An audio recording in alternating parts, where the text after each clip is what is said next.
욥기서는 우리의 신앙이 성장하고 성숙되면서 될수록 욥기서를 보게 만듭니다. 이 욥기서는 성경 중에서 시가서라고 하는 것 중에서 제일 앞부분에 있습니다. 사실 이 욥기서는 그 순서가 오늘의 정경에 이르기까지 여러 군데 배치가 되었습니다. 시편보다 뒤에 갈 때도 있었고 앞에 갈 때도 있었고, 그리고 맨 나중에 놓일 때도 있었지만 오늘의 정경은 이렇게 욥기서를 제일 앞에 갖다 놓습니다. 다시 이야기하면 잠언보다도 이 지혜서보다도 이 욥기가 앞에 놓이게 되는 겁니다. 이 성경에 있어서 이 순서라는 것도 권위를 나타내고 있습니다. 그만큼 이 욥기서는 시편보다도 그리고 잠언보다도 우선할 수 있을 정도로 중요한 커다란 중심을 이루고 있다는 겁니다.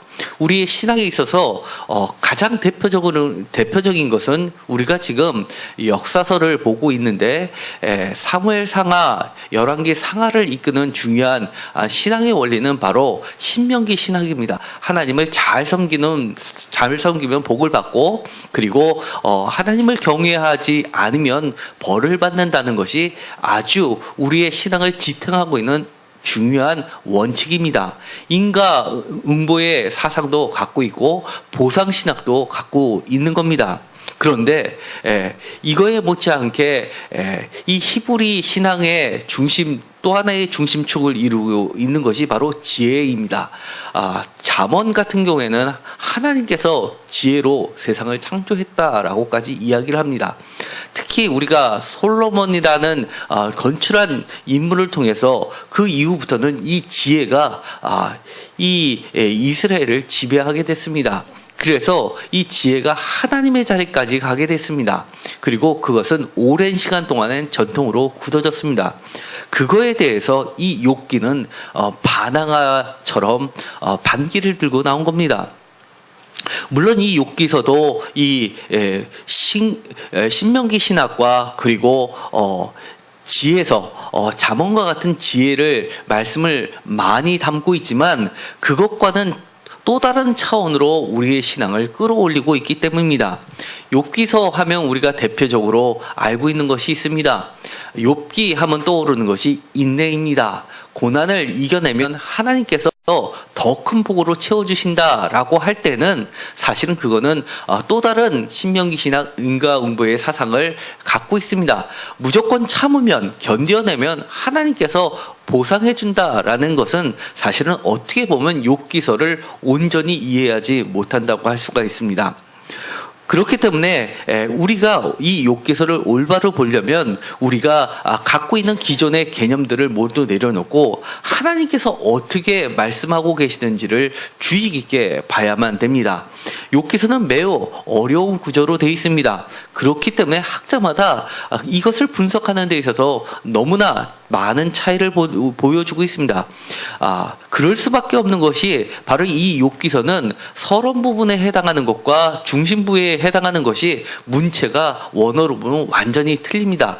2장과 맨 마지막 장은 42장은 산문체로 되어 있습니다. 그런데 3장부터는 시 형식으로 되어 있습니다. 그렇기 때문에 이것은 완전히 다르게 형성되었다는 것을 이야기합니다. 어떻게 보면 이 중심에 이야기되고 있는 시문학이 먼저 형성이 됐고 맨 나중에 정경화하기 전에 바로 이 산문 부분을 앞뒤로 싸면서 전체적인 욥기의 신앙을 드러내고 있다고 하는 것이 보다 적합합니다. 그뿐만이 아닙니다. 중간에 28장, 욥기 28장에 보면 그 유명한 지혜에 대해서 나오게 됩니다. 그런데 이 28장을 기점으로 해서 그 전까지와 그 이후는 분리가 되는 듯한 느낌이 납니다. 그래서 이 28장의 이 지혜의 장이라고 하는 것은 이 욥기서를 다루고 있는 데 있어서 서로 다른 부분을 접착처럼 연결한 것으로 이해를 합니다. 그렇기 때문에 이 전의 부분과 이 뒤 부분은 다시 한번 이야기가 반복되는 것 같습니다. 뿐만 아니라 엘리후가 등장하게 되는 부분이 있습니다. 32장입니다. 그런데 이 엘리후는 맨 앞에 나와 있는 우리가 잘 알고 있는 욥기의 세 친구의 이름에는 들어가 있지도 않습니다. 그리고 맨 결론 부분에 들어가는 이 42장의 여호와께서 엘리바스를 비롯해서 친구들에게 화를 내실 때도 그 명단에는 엘리후는 존재하지도 않습니다. 그렇기 때문에 이 엘리후가 등장하는 그 뒷부분은 사실상 원래는 없던 부분인데 나중에 삽입적으로 들어가 있던 부분이라고 보여지는 겁니다. 그러면 이 욥기서의 원래 형태를 따라서 앞뒷부분을 떼고 이 시문학 부분 중에서 삽입 부분들을 다 뺐을 때 그 욥기는 우리가 이야기하는 성경의 욥기라고 할 수 있을까요? 저는 단연코 그렇지 않다고 이야기합니다. 왜냐하면 오늘의 성경 말씀으로서의 욥기는 이 모두를 포함하고 있어야지만 하나님의 온전한 뜻이 전달될 수 있습니다. 대표적으로 시문학에 해당하는 3장부터 27장까지의 말씀만을 보면 사실은 고대 근동에 히브리 성서 외에 그보다 더 훨씬 오래전 주전 2000년이나 주전 1600년 또는 주전 900년의 고대 근동에 다른 문학에서도 비슷한 이야기가 나옵니다. 결론도 비슷합니다. 그런데 거기서 나와 있는 것은 인과응보의 사상이 짙게 깔려 있습니다. 죄를 범했기 때문에 벌이 내렸고 회개하면 다시금 복을 받는다는 겁니다. 그런데 우리가 맨 마지막 성경에 들어가 있는 욥기서의 맨 마지막을 보면 42장에 가면 여호와께서 등장하셔서 최종적으로 판결하시는 부분이 나오는데 욥의 말같이 너희들은 욥에게 했던 말이 옳지 않다라고 하면서 욥이 옳다라고 이야기를 하십니다. 그런데 그 전에 욥에게 하셨던 말씀을 보면 하나님께서는 욥에게 내가 잘못했다라고 40장에 이야기하고 있습니다. 그런 것을 보면 새로운 반전을 꾸미는 그 뒷부분이 포함돼야지만 우리가 욥기서를 제대로 이해할 수 있다는 겁니다. 다시 이야기하면 우리의 신앙을 점검할 때 반드시 욥기에서 이야기하는 신앙을 우리가 이해해야지만 우리가 더 깊은 신앙으로 하나님을 온전히 알아갈 수 있다고 하는 겁니다. 우리가 추석 때 또는 명절 때마다 모여서 가족이 모여서 예배를 드립니다. 그때 반복적으로 이야기하는 것은 하나님만 잘 섬기라라고는 대표적인 말씀 신명기 신앙의 쉐마 이스라엘이라는 부분을 가지고 많이 이야기를 합니다. 그런데 그거 못지않게 오늘 욥기서를 제가 이 추석을 앞두고 나서 설교를 하는 이유는 반드시 이 부분도 우리가 염두해 두고 신앙을 자녀들에게 전수해야지만 하나님이 기뻐하시는 온전한 신앙으로 성숙될 수 있다는 것을 다시 한번 강조하기 위해서 지금까지 열왕기 상을 하고 있는데 띄어서 이 욥기서를 이야기하는 겁니다. 다시 이야기하면 결론부터 이야기하면 하나님께서 욥에게 대해서 너는 교만해라는 죄가 있다라고 욥에게 이야기하십니다. 그런데도 불구하고 최종적으로는 욥이 옳다라고 하는 겁니다. 그리고 그 친구들에게는 욥의 말처럼 너희들이 잘못됐다라고 하는 겁니다. 다시 이야기하면 죄가 있지만 옳다라고 하는 겁니다. 마치 로마에서 이야기하는 것처럼 우리는 죄인이지만 의롭다 칭함을 받는다라고 하는 복음의 진술을 드러내는 것이 구약에 있어서 욥기라고 할 수 있다는 겁니다. 매우 어려운 부분입니다. 다시 1장으로 잠깐 서론적인 이야기를 지난 수요일에 말씀을 전했던 부분의 핵심적인 이야기를 하겠습니다. 욥기서 1장 1절에 우스 땅에 욥이라 불리는 사람이 있었는데 라고 시작합니다. 이 출발부터가 매우 독특합니다. 왜냐하면 그 사람은 온전하고 정직하고 하나님을 경외하면서 악에서 떠난 자더라 라고 이야기하고 있는 1장 1절에 온전하고 정직하고 하나님을 경외하며 악에서 떠난 자라는 것이 욥기 전체의 주제입니다. 이것은 또 히브리 사람들이 가장 갖고 싶어하고 하나님으로부터 인정받고 싶어하는 핵심적인 신앙의 내용입니다. 이것이 바로 8절에서도 반복이 됩니다. 온전하고 정직하여 하나님을 경외하며 악에서 떠난 자. 그리고 이것은 다시 2장 3절에서도 반복되는 이야기합니다. 온전하고 정직하여 하나님을 경외하며 악에서 떠난 자라는 겁니다. 그런데 그 자가 1장 1절에 보면 히브리 땅이 아니고 그들의 조상도 아니고 족장들도 아니고 이방인 땅, 우스 땅이라는 겁니다. 그리고 욥이라는 현자라는 겁니다. 그렇기 때문에 그 기독교인들은 이것을 가지고 매우 기뻐했습니다. 왜냐하면 우리는 히브리 사람도 아니고 이방인으로서 이방 땅에 거주하는 사람으로서 하나님으로부터 그 누구보다도 이 땅에서 가장 온전하고 정직하고 하나님을 경외하면서 악에서 떠난 자라고 인정함을 받을 수 있는 길이 열려 있다라고 보기 때문입니다.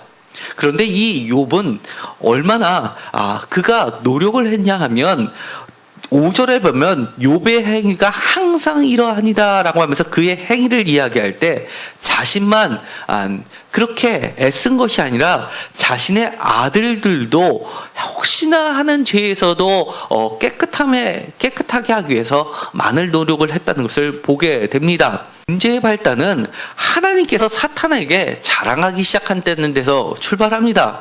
하나님께서 사탄에게 자랑을 합니다.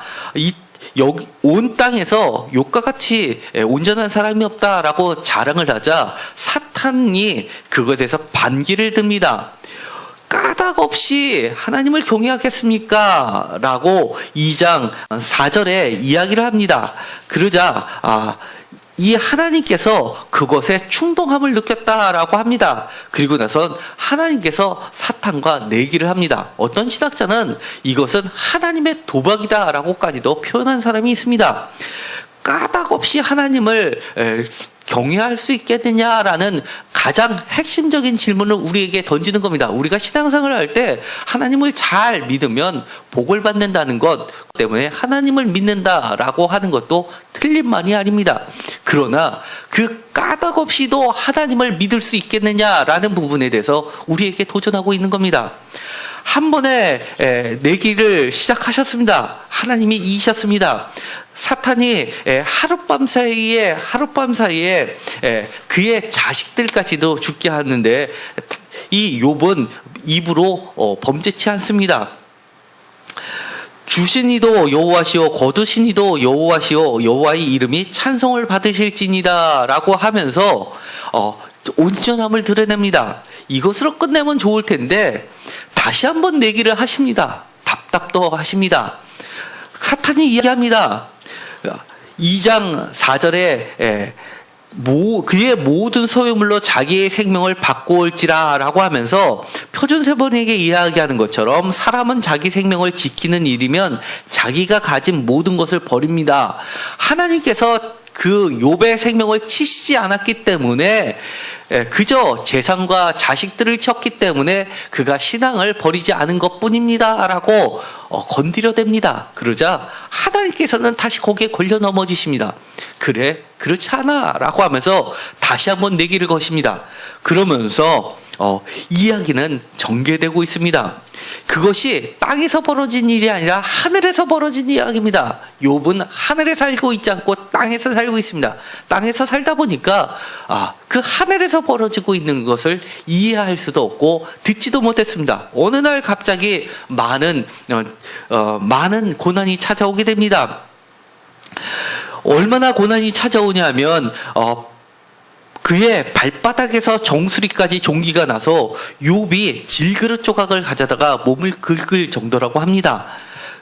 그리고 그때 친구들로부터 2장 11절에 욥의 친구 3사람이 나오게 됩니다. 약속까지 했습니다. 그리고 나서 대만 사람 엘리바스, 수아 사람 빌닷, 나아마 사람 소발이라는 3사람이 위로하려고 옵니다. 그런데 문제는 위로하기 시작한 3장부터 그만 이 욥이 자신의 숨겨져 있던 것들이 드러나기 시작합니다. 그때부터 그의 믿음은 흔들려지기 시작합니다. 3장부터 자기의 입을 여서 제일 먼저 한 게 자신의 생일을 저주하기 시작합니다.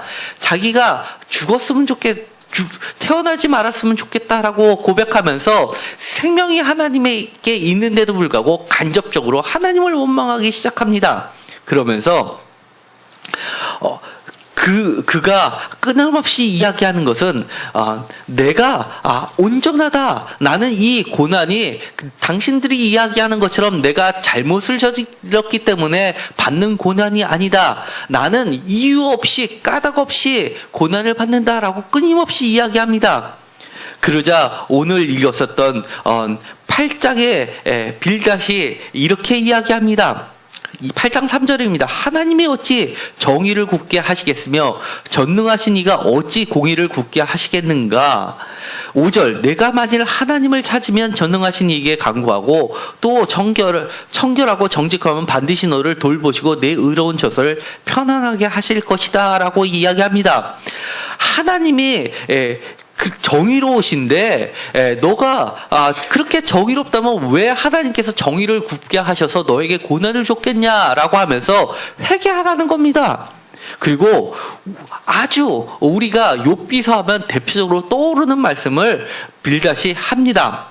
8장 7절입니다. 내 시작은 미약하였으나 내 나중은 심히 창대하리라. 너무나 유명한 말씀입니다. 이 말씀을 보면 정말 이 친구의 말이 옳습니다. 우리가 욥기서를 읽을 때 잘못 이해하고 있는 것 중에 대표적인 것이 하나님께서 42장에 욥의 친구들이 잘못됐다라고 이야기를 함으로써 이 욥기서 중간에 나오는 친구들의 수많은 이야기들은 다 사탄의 말로 이해한다는 겁니다. 다 하나님의 말씀이 아니라고 이야기합니다. 그러나 그것은 잘못된 이야기입니다. 이 친구들의 말을 통해서도 하나님의 속성이 그렇게 드러나는 겁니다. 이것을 통해서 끊임없이 하나님은 이야기하고 있는 겁니다. 우리가 시험이 오면 우리가 잘 알고 있는 것처럼 이 고난이 나의 욥이 오늘 핵심적으로 읽었던 것처럼 정금같게 순금같게 나오기 위해서 훈련으로만 이해한다면 이해할 수 없는 말입니다. 그러나 그 고난을 통해서 나의 죄들이 드러나기 시작하는 겁니다. 흘리게 됨으로써 그러면서 내가 지금까지 알지 못했던 것이 내 안에 숨겨져 있던 것들이 밖으로 표출되기 시작하는 겁니다. 그럼에도 불구하고 이 욥은 9장에 이렇게 이야기합니다. 15절에 내가 의로울지라도 그 다음에 16절에 까닭없이 그리고 다시 한번 20절에 내가 의로울지라도 내가 온전할지라도 21절 나는 온전하다마는 내가 나를 돌아보지 아니하고 내 생명을 천히 여기는구나 라고 하면서 22절에 하나님이 온전한 자나 악한 자나 멸망시킨다 하나니 라고 이야기합니다. 표준세번역에서는 이렇게 이야기합니다. 나는 그분께서는 흠이 없는 사람이나 악한 사람이나 다 한 가지로 심판하신다 라고 하면서 그동안 갖고 있었던 악한 자를 심판하시는 하나님이 아니라 선한 자까지도 이렇게 심판하시는 분이 하나님이다 라고 하면서 하나님을 욕하기 시작합니다. 나는 온전하지만 하나님이 까닭없이 나를 악인처럼 취급했다 라고 이야기하는 겁니다. 왜냐하면 9장 4절에 하나님께서는 지혜로우시고 힘이 강하시고 라고 하면서 그렇기 때문에 나는 힘이 없기 때문에 그가 하시면 나는 어쩔 수 없이 당할 수밖에 없는 그런 하나님이 아니냐라고 대들기 시작하는 겁니다. 그러면서 11절에 이야기합니다. 그가 내 앞으로 지나가시나 내가 보지 못하며 그가 내 앞에서 움직이시나 내가 깨닫지 못하느니라. 하나님이 빼앗으시면 누가 막을 수 있으며 무엇을 하시나이까 하고 누가 물을 수 있으랴라고 이야기합니다. 한마디로 내가 이 고통을 당할 때 나도 가만히 있었던 게 아니라 이 고통이 왜 이렇게 오게 된 겁니까? 라고 하나님께 끊임없이 물었다는 겁니다. 그런데 하나님께서는 그거에 대해서 일절 답변이 없으셨다는 겁니다. 내가 하나님께 그렇게 평소에 기도하고 온전히 할 때는 하나님이 늘 옆에 계신 것 같고 나를 항상 돌보시는 것 같았는데 이렇게 내가 하나님의 진노를 받게 될 때는 아무리 찾아도 하나님은 없으시다는 겁니다. 내가 찾아도 보지 못했다는 겁니다. 그리고 내가 깨닫지도 못했다는 겁니다. 다만 내가 알 수 있는 것은 하나님이 뺏고 계시다는 것 그 사실만, 그리고 하나님이 내게 진노하신다는 것, 그 사실만을 알 뿐이라는 겁니다. 그렇기 때문에 내가 옳지 하나님이 옳으냐라고 이야기를 하는 겁니다. 11장의 소발이 다시 한번 이렇게 이야기합니다. 11장 4절입니다. 내 말에 의하면 내 돈은 정결하고 나는 주께서 보시기에 깨끗하다 하는구나. 다시 이야기하면 내 말에 의하면 욥에 너의 말에 의하면 욥은 정말 정결하고 깨끗하다라고 그 교반이 하늘을 찌르는구나 라면서 그동안 숨겨져 있던 이 욥의 죄악을 드러내기 시작합니다.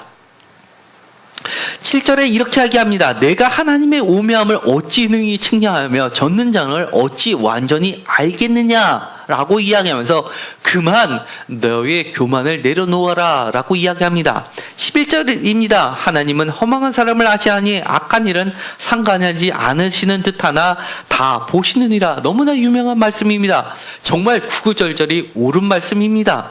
그리고 그뿐만이 아닙니다. 14절입니다. 내 손에 죄악이 있거든 멀리 버리라. 불의가 내 장막에 있지 못하게 하라. 그리하면 내가 반드시 흠없는 얼굴을 들게 되고 굳게 서서 두려움이 없으리라. 이것 때문에 우리가 하나님을 믿는 것 아닙니까? 그동안 우리가 그렇게 신앙생활을 해왔던 것 아닙니까? 그리고 17절 내 생명의 날이 대낮보다 밝으리니 어둠이 있다 할지라도 아침과 같이 될 것이요. 너무나 우리에게 소망을 주는 말씀입니다. 19절 내가 누워도 두렵게 할 자가 없겠고 많은 사람이 내게 은혜를 구하리라. 11장 2절 말이 많으니 어찌 대답이 없으랴. 말이 많은 사람이 어찌 의롭다 함을 얻겠느냐라고 다시 한번 욥에게 이야기를 해줍니다. 그러나 12장에 가면 욥이 대답을 합니다. 지금까지 욥의 세 친구가 한 번씩 등장하고 그리고 욥이 그것에 대해서 각각 대답을 합니다. 마지막 세 번째 친구에게 이렇게 이야기합니다. 12장 2절입니다. 너희만 참으로 백성이구나. 너희가 죽으면 지혜도 죽겠느냐. 완전히 그들을 묵사발렙니다. 너희만 잘났냐라는 이야기입니다. 너희가 죽으면 지혜도 죽겠다라고 이야기합니다. 그러면서 4절에 의롭고 온전한 자가 조롱거리가 되었다라고 다시 한번 자신의 의를 드러냅니다. 13절입니다. 시혜와 권능이 하나님께 있고 계략과 명철도 그에게 속하였나니 그가 허르신즉 다시 세우실 수 없고 사람을 가두신즉 놓아주지 못하리라. 너무나 유명한 말씀입니다. 사실 욥기서에 있는 말씀은 욥이 했던 말이나 그의 친구들이 했던 말이나 구구절절이 정말 우리의 신앙에서 빼놓을 수 없을 정도로 모두 다 옳은 말들이 서로 싸우고 있는 겁니다. 그런데 이렇게 다시 한번 이야기합니다. 13장입니다. 나의 눈이 이것을 다 보았고 나의 귀가 이것을 듣고 깨달았느니라. 너희가 하는 것을 나도 하나니 너희만 못하지 않으리라 라고 하면서 나는 알 걸 다 알고 다 보았고 다 듣고 다 깨달았다 라고 이야기합니다. 그러면서 4절에 너희는 거짓말을 지어내는 자요 다 쓸모없는 의원이다 라고 합니다. 그리고 나서 7절에 충격적인 이야기를 합니다. 욥이 하는 말입니다. 너희가 하나님을 위하여 불의를 말하느냐 그를 위하여 속임을 말하느냐. 9절 하나님이 너희를 감찰하시면 좋겠느냐 너희가 사람을 속임같이 그를 속이려 하느냐. 이 말은 어렵습니다. 표준세번역에서는 이렇게 이야기합니다. 너희는 하나님을 위한다는 것을 빌미 삼아 알맹이도 없는 말을 하느냐. 다시 이야기하면 이겁니다. 7절 너희가 하나님을 위하여 불의를 말하느냐라고 이야기합니다. 다시 이야기하면 하나님을 위하여 하나님의 욥이 생각하기에는 하나님이 정의롭지 못하고 잘못되고 내가 까닭없이 의로운데도 불구하고 고난을 당하게 하시는 그 하나님이 잘못되었는데도 불구하고 지금까지 하나님과의 나와의 변론, 재판, 소송 싸움에서 너희들이 끼어들어서 하나님이 이렇다라고 하는 지금까지의 신앙의 교리를 가지고 하나님은 무조건 옳으신 분으로 이미 답을 정해놓고 나서 하나님 편에서만 이야기를 하지 하나님을 진짜로 보고 명확하게 판단해서 얘기를 하지 않는다는 겁니다. 무조건 고난을 당하고 있는 내가 틀렸고 그것을 징계하시는 분은 무조건 옳으신 하나님이라고 이야기하는 겁니다. 너희들은 한마디로 교리에 갇혀 있고 이 소송에서 거짓 증언을 함으로써 하나님한테 잘 보이려고 한다라고 꾸짖고 있는 겁니다. 그렇기 때문에 불의를 말하느냐라고 이야기하는 겁니다. 18절에 보라 내가 내 사정을 진술하였거니와 내가 정의롭다 함을 얻을 줄 알노라. 나와 변론할 자가 누구이냐? 그러면 내가 잠잠하고 기운이 끊어지리라. 끝까지 이야기하는 것은 이 하나님과 다투는 이것을 욥은 하나님과 벌이는 재판이라고 보고 있는 겁니다. 그러면서 나는 끊임없이 하나님에 대해서 나의 정의로움을 항변하겠다 이야기하는 겁니다. 그런데 이 이야기는 욥이 완전히 하나님을 곡해하고 오해하는 겁니다. 욥은 자기가 이해할 수 있는 바로는 이 고난이 하나님께서 나에 대해서 쏘시는 화살로 이해한 겁니다. 나와 하나님과의 싸움으로 이해한 겁니다. 그런데 실상은 그렇지 않은 겁니다. 하나님과 사탄의 싸움 속에서 고난은 욥이 받는 겁니다. 그럼으로써 이제는 욥과 사탄의 싸움이 되어버렸고 실상은 욥과 사탄의 싸움이 실제로는 욥과 하나님이 한패가 되어서 한편이 되어서 사탄하고 싸우고 있는 겁니다. 욥이 사탄에게 지면 하나님도 사탄에게 지는 겁니다. 하나님이 사탄하고 내기를 하시는 바람에 싸움은 시작됐는데 하나님은 이제는 손을 놓고 뒤에서 보고 계시지만 끊임없이 욥을 응원하고 계시는 겁니다. 욥아, 너 절대로 지면 안 돼. 끝까지 사탄하고 싸워서 이겨야 돼. 라고 하면서 열심히 응원하고 있는 겁니다. 그런데 이 욥은 그런 하나님을 바라보지 못했던 겁니다. 그리고 하나님을 나의 대적자로 이해했던 겁니다. 그런데 이것이 나중에는 하나님께서 그 친구들에 대해서 너희들이 틀렸고 욥이 옳다 하는 것에 근거 부분입니다. 42장을 보도록 하겠습니다. 42장에 이렇게 이야기합니다. 42장 7절에 여호와께서 욥에게 말씀하시고 그 다음에 여호와께서 대만 사람 엘리바스에게 이야기를 하십니다. 그러면서 너와 네 두 친구에게 엘리바스는 나이가 가장 많은 사람입니다. 제일 첫 번째 드러났던 인물입니다. 대표적인 사람한테 이야기합니다. 지혜자를 이야기합니다. 그 사람에게 이야기합니다. 내 종 욥의 말같이 옳지 못합니다. 뿐만 아니라 다시 한번 합니다. 8절에 내 종 욥의 말같이 옳지 못하니라 라고 이야기합니다. 그런데 왜 옳지 못하느냐에 대해서는 이야기를 해주시지 않습니다. 분명하게 그들이 최종적으로 욥에게 했던 말은 욥의 교만을 들춰냈습니다.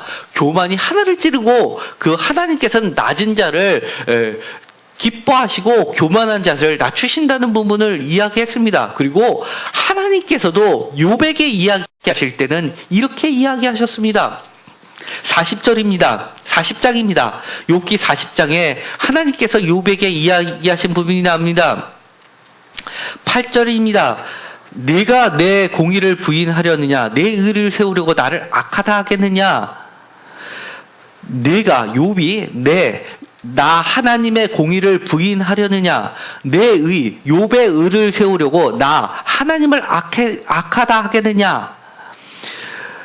다시 이야기하면 내가 정의롭고 너가 정의롭기 때문에 내 공의가 악하다고 이야기하느냐라고 이야기하는 겁니다. 그리고 너가 얼마나 교만한지를 드러내고 계십니다. 하나님께서 38장부터 욥에게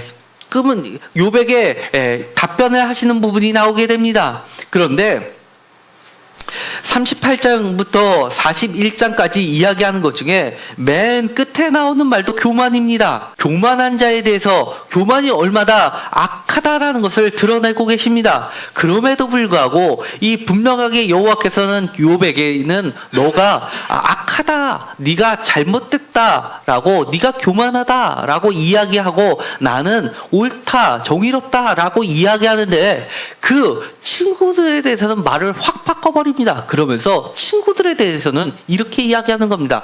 욥의 말같이 옳지 못하다라고 이야기합니다. 이 말은 매우 어렵습니다. 여러 가지 번역본들이 있는데 그 중에서 공동 번역이 있습니다. 캐톨릭과 개신교가 같이 번역한 것이 있는데 아주 전 세계적으로 아주 뛰어난 번역으로 인정받고 있는 겁니다. 많은 의역을 한 것이 조금은 문제이긴 하지만 그 뜻을 반영을 하고 있습니다. 이 공동 번역에서는 이 부분을 이렇게 번역합니다. 욥처럼 솔직하지 못하였다. 아주 특이한 번역입니다. 욥처럼 진실되게 이야기하지 못했다는 겁니다. 아프면 아프다고 왜 이야기하지 못하느냐는 겁니다. 마치 자식이 아버지께 무서워서 내가 아버지께 무슨 말 하면 내가 집에서 쫓겨나고 못 들어올까 봐 아버지가 뭔가 부당한데도 불구하고 아무 말 못하는 것이 아니라 자식이 잘못됐어도 그리고 흠이 많아도 아버지한테 대들 수 있는 것은 그 자식이 아버지한테 믿음이 있기 때문입니다. 내가 아무리 못돼 먹어도, 내가 아무리 아버지 앞에 불효를 저질러도 아버지와 나와의 이 관계는 끊을래야 끊어질 수 없기 때문에 대들 수 있는 겁니다. 그런데 이 욥은 아무리 내가 이렇게 고난을 받고 내가 생각하기에 하나님께서 잘못됐다고 생각이 든다 하더라도, 하나님 앞에 불경건하다 하더라도 하나님께 대들기 시작한 겁니다. 불평한 겁니다. 솔직하게 이야기한 겁니다. 그 가운데서는 하나님께서만이 나에게 답변을 해줄 수 있다는 믿음의 끈을 놓지 않은 겁니다. 마치 야곱이 하나님과 끝까지 놓지 않고 씨름하면서 이스라엘이라는 이름을 얻은 것처럼 하나님과 씨름을 끝까지 한 겁니다. 하나님에 대한 신뢰를 저버리지 않은 겁니다. 이것이 매우 중요하다는 겁니다. 하나님께서는 이 점을 높이 사신 겁니다. 너가 교만의 죄가 있어도, 너가 부족해도, 그래도 너는 끝까지 이 고난 가운데에서도 나를 저버리지 않은 믿음이 있었구나를 보시는 겁니다. 이것은 우리가 고난을 이겨내는 데 있어서, 하나님을 믿는 데 있어서 매우 중요합니다. 때로는 욥처럼 우리가 이해할 수도 없습니다. 하나님을 찾아도 답변이 없습니다. 그럼에도 불구하고 우리가 중요한 게 하나님이 없다라고 하나님을 떠나는 것이 아니라 끝까지 하나님 앞에 매달려야 된다는 겁니다. 끝까지 하나님한테 대드는 한이 있어도 하나님 답변해 주십시오. 내가 하나님을 놓을 수가 없습니다. 라는 그 태도를 하나님께서는 옳게 보신다는 겁니다. 바로 이 욥의 태도를 하나님께서는 기억해 주신 겁니다. 그러면서 이 결론 부분에 대해서 그들에게 이야기합니다. 12장 8절입니다. 욥이 너희를 위하여 기도할 것인즉 내가 그를 기쁘게 받으리니 라고 이야기합니다. 왜냐하면 너희들은 잘못되었지만 욥이 너희를 위하여 번제를 드리게 하면 내가 욥을 기쁘게 받으리라 라고 이야기합니다. 다시 이야기하면 이 이야기는 그들이 욥에게 번제를 드리고 용서를 구하면 욥을 그때 가서 용서해 주겠다라는 이야기가 아닙니다. 거꾸로입니다. 욥을 기쁘게 받으시겠다라면 표준서별에게 이렇게 이야기합니다. 주님께서 욥의 기도를 들어주셨다라고 이야기합니다. 다시 이야기하면 내가 너의 기도를 듣는 게 아니라 욥의 기도를 들어주겠다는 겁니다. 욥을 너희들의 중재자로 세우시겠다는 겁니다.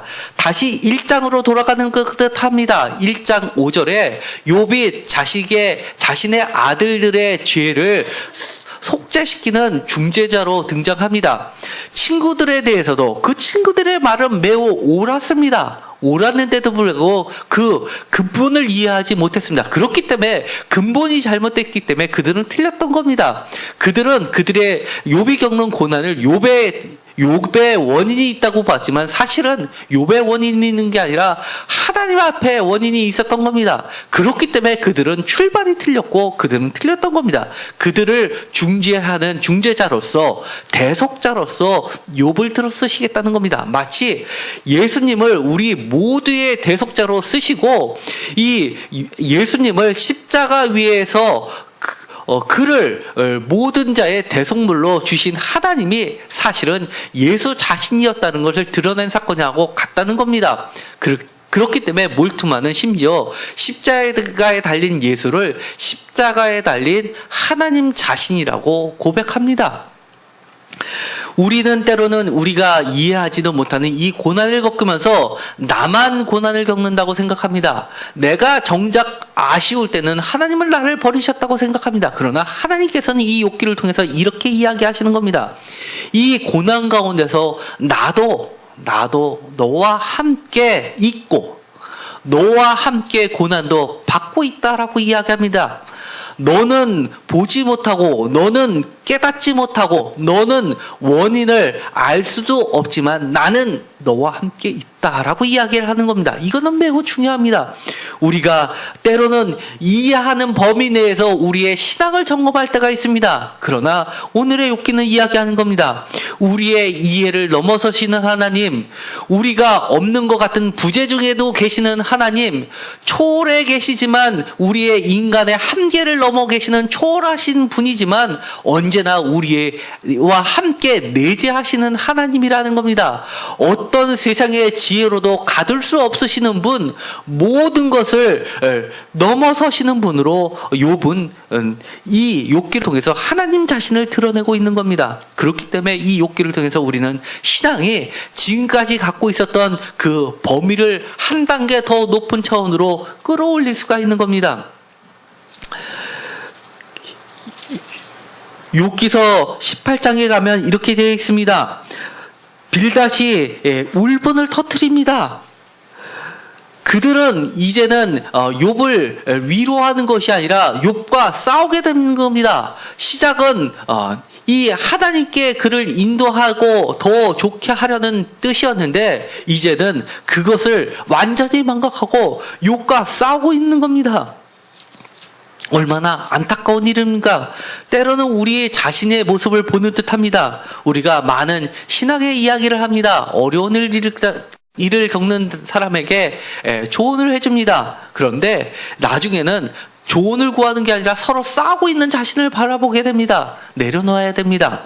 우리가 기도하십시오라고 이야기하는 것은 당신 죄가 무엇인지 찾아내서 회개하라 라고 이야기하는 것이 아니라 제가 여러분들한테 이야기할 때는 이런 뜻입니다. 답변이 없어도 이해할 수 없어도 놓고 싶어도 놓지 마시고 하나님과 끝까지 싸우십시오. 기도의 끈을 놓지 마십시오. 하나님에 대한 신뢰를 버리지 마십시오. 하나님께서 만나 주실 것입니다. 라는 이야기입니다. 죄가 있다 없다를 떠나서 그 이야기를 하려는 것이 아니라 하나님의 믿음은 버려서는 안 되니 끝까지 하나님을 붙잡으십시오. 끝까지 이 고난의 싸움에서 지지 마십시오라는 이야기입니다. 끝까지 이 단순한 인내, 참는 것이 아니라 단순히 참아서 견디라는 이야기가 아니라 믿음의 이기라는 뜻이 바로 기도하십시오라는 겁니다. 이 욥은 23장에서 이렇게 이야기합니다. 8절입니다. 그런데 내가 앞으로 가도 그가 아니 계시고 뒤로 가도 보이지 아니하시며 그가 왼쪽에서 일하시나 내가 만날 수 없고 그가 오른쪽으로 돌이키시다 내가 배울 수 없구나. 아무리 보아도 하나님을 알 수도 발견하지도 못하지만 10절 그러나 내가 가는 길을 그가 아시나니 그가 나를 단련하신 후에는 내가 순금같이 되어 나오리라. 너무나 귀한 말씀입니다. 내가 이해하지 못하지만 주님께서는 내가 가는 그 길을 아신다라고 고백합니다. 그렇기 때문에 그가 나를 단련시킨 후에는 내가 순금과 같이 되어 나오리라. 이 말처럼 그렇게 되었습니다. 우리는 욥의 고백처럼 우리의 신앙이 이렇게 되기를 원합니다. 내 발이 그의 걸음을 바로 따랐으며 내가 그의 길을 지켜 치우치지 아니하였고 내가 그의 입술의 명령을 어기지 아니하였고 정확한 음식보다 그의 입의 말씀을 귀히 여겼도다. 그는 뜻이 일정하시니 누가 능히 돌이키리라. 그의 마음에 하고자 하시는 것이면 그것을 행하시나니 라고 이야기합니다. 너무나 유명한 말씀입니다. 그런즉 내게 작정한 것을 이루실 것이라. 이런 일이 그에게 많이 있느니라. 15절 그러므로 내가 그 앞에서 떨며 지각을 얻어 그를 두려워하리라. 하나님이 나의 마음을 약하게 하시며 전능자가 나를 두렵게 하셨나니 이는 내가 두려워하는 것이 어둠 때문이나 흑암에 내 얼굴을 가렸기 때문이 아니로다. 너무나 중요한 말씀입니다. 혹자는 오해합니다. 42장에 보면 다 결론이 나고 나서 하나님께서 그에게 더 많은 축복을 배로 해주십니다. 자식도 더 많이 나게 하고 재물도 배가 되고 생명도 배가 장수하게 하십니다. 그것을 보고 나서 사람들을 이야기합니다. 결국 욥기서에 이야기하는 것이 신명기 신학 아닙니까? 결국 고난을 이겨냈더니만 더 많은 축복을 해주시는 것이 아닙니까? 라고 이야기하는데 그것은 이 욥기서를 온전히 이해하지 못한 겁니다. 하나님께서는 이렇게 이야기하시는 겁니다. 욥의 이야기를 통해서 다시 한번 이야기하시는 겁니다. 자식이 죽었는데 다른 자식을 배나 준다고 그 마음이 위로가 되겠습니까? 이렇게 우리의 자녀들이 이렇게 예쁜데 지금 우리의 자녀들 꼭 다른 자녀를 10명을 준들 우리 부모의 마음이 기쁘시겠습니까? 하나님이 왜 그걸 모르시겠습니까? 뒤에 나오는 이 보상의 개념은 그런 보상의 개념이 아니라는 겁니다. 이 보상 때문에 내가 하나님을 믿고라는 것이 아니라 그것 때문에 그를 두려워하는 것이 아니라 그가 하나님이시기 때문에 우리가 그를 두려워한다는 겁니다. 그리고 그의 작정하심은 나의 생각과 나의 이치를 뛰어넘고 계시다는 것을 인정하는 것이 참된 신앙이라는 겁니다. 내가 가는 길, 그것은 내가 할 수 있는 것이라는 것은 그가 아시는 그 길을 내가 끝까지 놓지 않고 가려고 애쓰는 것 뿐입니다. 사실은 이 욥이 끝까지 하나님으로부터 옳다 인정함을 받은 것은 이 욥이 옳았기 때문이 아니라 교만하지 않았기 때문이 아니라 하나님이 그를 옳다라고 인정하셨기 때문입니다. 그리고 끝까지 하나님께서 뒤에서 욥을 응원하시고 욥을 지지해 주셨기 때문에 그가 옳다 인정함을 받은 것입니다. 그렇기 때문에 이것은 보상이 와도 인과응보의 보상의 개념이 아니라 하나님의 절대 주권에 놓여 있게 되는 겁니다. 28장 마지막입니다. 지혜를 이야기하면서 이 28장은 중간에 끼어있는 이야기라고 합니다. 그런데 이 이야기는 바로 하나님의 말씀을 그대로 드러내는 편집자의 주석이라고도 많이 합니다. 다시 이야기하면 이 28장 안에는 하나님의 생각이 가득했다라고 이야기하는 겁니다. 28장 1절에 은이 나는 곳이 있고 금을 재려는 곳이 있으며 철은 흙에서 캐내고 동은 돌에서 녹여 얻느니라. 다시 이야기하면 콩 나무인데 콩 나고 팥 심은데 팥 난다라는 말하고 비슷한 겁니다. 모든 것은 원인과 결과가 분명하다는 겁니다. 그런데 12절에 보면 그러나 지혜는 어디서 얻으며 명철이 있는 곳은 어디인고 그 길을 사람이 알지 못하다니 사람이 사는 땅에서 찾을 수 없구나. 세상의 지혜, 이 엘리바스나 다른 친구들이 이야기하는 그 세상의 지혜 갖고 하나님의 지혜를 이야기할 수 없다는 겁니다. 그 하나님의 지혜는 세상 어느 곳에서도 다 담아내지 못하기 때문에 23절 하나님이 그 길을 아시며 있는 것을 아시나니 하나님만이 그 길을 아신다는 겁니다. 그렇기 때문에 우리는 그를 경외할 수밖에 없다는 겁니다. 그렇기 때문에 세상의 경험을 가지고 하나님을 믿으려 하지 말라는 겁니다. 24절 이는 그가 땅끝까지 감찰하시며 온 천하를 살피시며 너무나 유명한 말씀입니다. 그리고 28절에 결론처럼 이야기합니다. 보라 주를 경외함이 지혜요 악을 떠남이 명철입니다 라고 하면서 잠언서에 나오는 말을 반복합니다. 이것은 잠언서에 나오는 그런 지혜하고도 또 다른 차원의 그 지혜를 넘어서고 있는 겁니다. 이 욥기의 이 지혜는 세상에 담아낼 수 없는 세상을 초월하면서도 세상 가운데 내재하고 있는 그런 지혜입니다. 마치 요한복음에서 예수님께서 이야기하시는 것과 비슷합니다. 내가 하나님 안에, 하나님이 내 안에, 내가 너희 안에, 너희가 내 안에 라는 말하고도 비슷합니다. 초월과 내재를 동시에 갖고 있는 겁니다. 오늘 이렇게 많은 부분을 읽었습니다. 그대로 읽어나가면서 우리는 다시 한번 이 욥을 통해서 우리의 신앙을 점검해 봤으면 좋겠습니다.